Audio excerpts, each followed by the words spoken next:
Vectra DA Patient Cases, presented by Dr. Grace C. Wright, Clinical Associate Professor in the Department of Medicine at NYU Langone Health. Case 2 is a 59-year-old Caucasian female. She is a BMI of 27.5. She's very tall. She's 5'11". She actually was an athletic trainer right out of college many years ago. Weighs 197 pounds. Very active. I was a marketing director, traveled incessantly as part of her work, and then got into trouble because she couldn't put her luggage in the overhead compartment in the airplane. So how do you do this when your world is on a plane, but you can't actually live on that plane anymore? So she sort of made a decision to sort of figure out what was going on. Her feet were hurting her. She was a hiker, couldn't walk. And she went to somebody who told her, you know what the problem is? Your feet are too small for your body. You need to get bigger feet. And she said to me, sure, what is the ICD-9 code at the time for that diagnosis? Because I don't know what that is. She eventually makes her way to me, and what she was a patient who actually had a family history of RA and was in fact a seropositive rheumatoid, but nobody had bothered to look. So I have her now. She becomes a pastry chef. She's a trainer, she's a consultant, but she walks in with this complaint of pain and stiffness, primarily in her feet and ankles, so we weren't looking. Her hands were something that came on after the fact when she decided to become a pastry chef, God bless her. Lifting above her shoulders is a problem. She gets a classic stiffness. Her work performance is actually affected, and that's why she switched from her current employment and decided to pursue her passion as a pastry chef. So when I see her, she's got the swelling of the ankles, the wrist, her MCP joints, her MTPs. We looked at her feet, and she's tenderness that is symmetric, diffuse, over small and large joints. She is in fact seropositive, both for rheumatoid factor and CCP positive, and her CRP is elevated. Her concerns were, I have watched my mother become a cripple.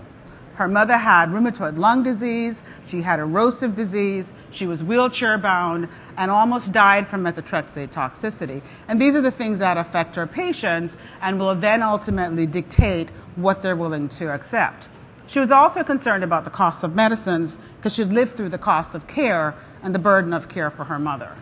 So she comes in, she's on NSAIDs. She absolutely refuses. Now, I'm 5'5" on a good day. I wasn't fighting with a 5'11" person. It doesn't matter that she's a rheumatoid in pain. So I said, okay, we'll do something else. So she went on monotherapy with adalimumab, escalated to 40 milligrams weekly, and eventually, after many years, that stopped working. So she had a secondary non-response, and she switched to abatacept monotherapy because there was no issues adding methotrexate.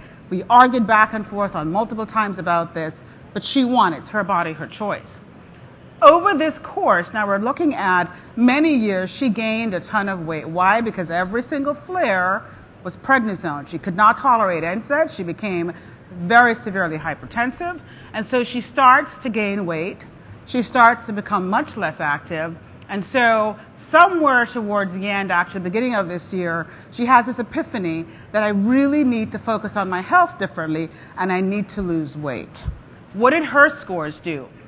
So here's her journey, and you'll see that her BMI, as we typically classically measure it, starts off at 31 and really sort of oscillates around that number. But over here this year, she has a sudden intentional loss and shift.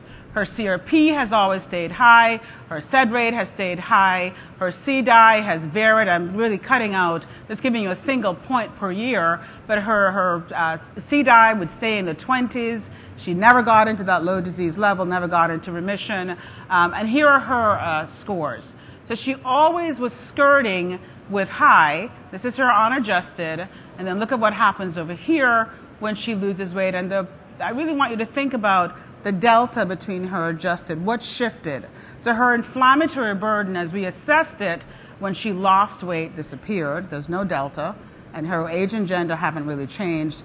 But her leptin did, her BMI did. And so we were able at this point now to get her into a state of inflammatory remission that was reflected in both her biomarker scores and ultimately her composite scores, right? So that's the story of case number 2 and how we really have a better sense here with what happens with her adjusted. And what is the take-home point? Adiposity contributes to the inflammatory burden.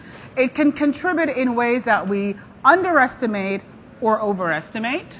Patients at the high and low ends of the spectrum may have inaccurate assessments because we were making these assumptions of the surrogacy of adiposity and the inflammatory burden that goes with it. And now that we have the ability to measure, why guess when you can check, right? We now have the capacity to sort of dive deeper and look at the use of biomarkers to assess this.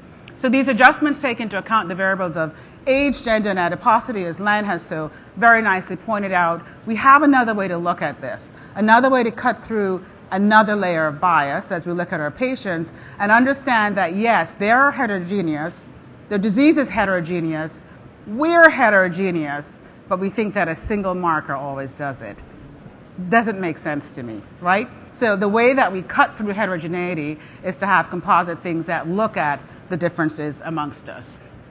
So I thank you for your attention, and I wish you excitement as you go on the journey of understanding adjustments and how we see through all of the different ways in which we look at the inflammatory burden.